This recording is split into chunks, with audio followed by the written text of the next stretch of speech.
Bhutan is the world's last country to introduce the TV and the internet, waiting until 1999 when I was 8 years old. Why?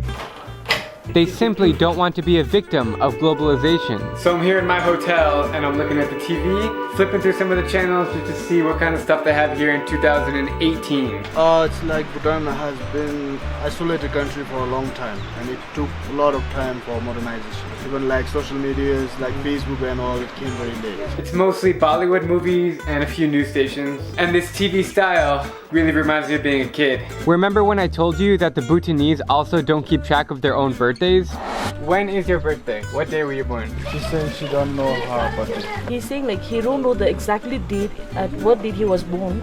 Because they truly believe that leading a happy life is more important than how old you are. This age concept, combined with their unwillingness to adapt to a modern world, has a deeper message that I want you all to realize. In my country, the United States, and most of the developed world, we are always stressing about the little things in life. When we are in high school, we feel pressure to attend a good college. When we graduate, we feel pressure to get a high-paying job. By the time we hit 30, we feel pressure to be married, have kids, drive a nice car, and make a high income. If we fail to do any of these things, we become critically judged by our family and friends.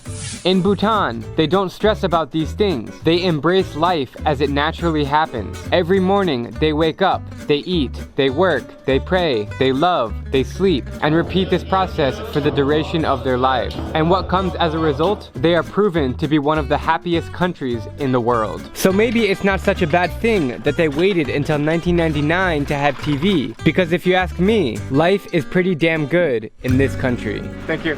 Thank you. Thank you. And thank you to the cameraman. Yeah. I'm Drewbinsky, and if you like my travel videos, please click subscribe and join me as I plan to visit every country in the world.